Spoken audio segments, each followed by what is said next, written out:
So the topic I decided to focus on was education in the US versus education in Peru. The reason I chose this topic is because education is really important to me, and I feel that in the US we receive a great education. And another bonus, of course, is that it is free. So I feel that it is something that we should look into in other countries and spread awareness of the struggles that they go through. Another reason I picked this topic is because my parents received an education in another country, which was India. And a lot of times we talk about the differences, and when we do, I'm often surprised to hear of how differently things were done in another country, and so in this case, I chose to focus on Peru. And I was quite surprised with what I found, but I'm excited to share it with all of you. So first off, I have the requirements for an education in the US.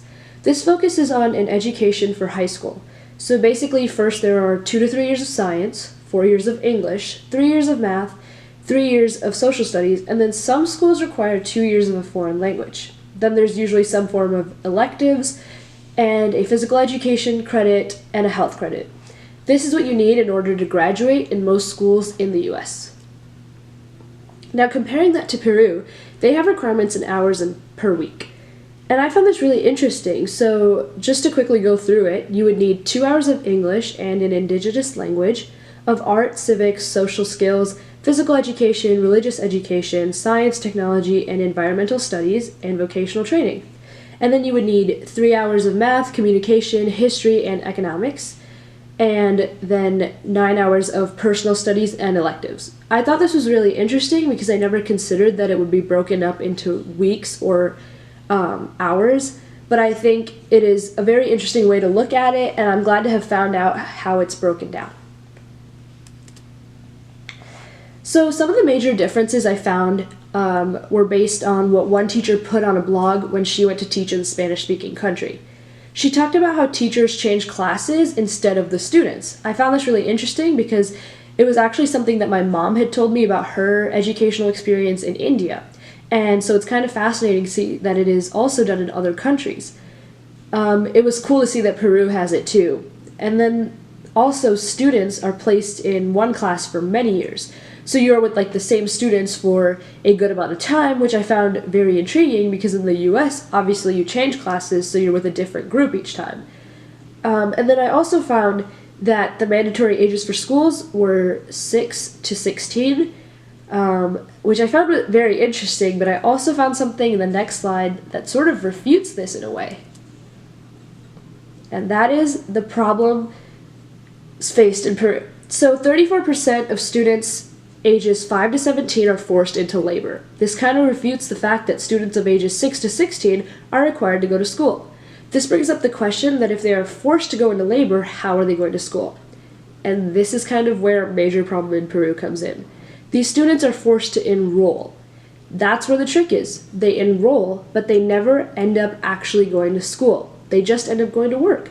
So when we look at statistics, we find that in Peru the enrollments are getting higher each year, but the education is not necessarily getting better because students are not showing up to school. Another fact that I found was that only 2.8% of the GDP goes to education, which is one of the lowest values in the world. And then I also found that 46% of students are not given education in their native languages, therefore preventing them from actually learning. And Peru was ranked near the bottom for reading comprehension, science, and math in 2009 by the Program of International Student Assessment, in which about 65 countries were evaluated.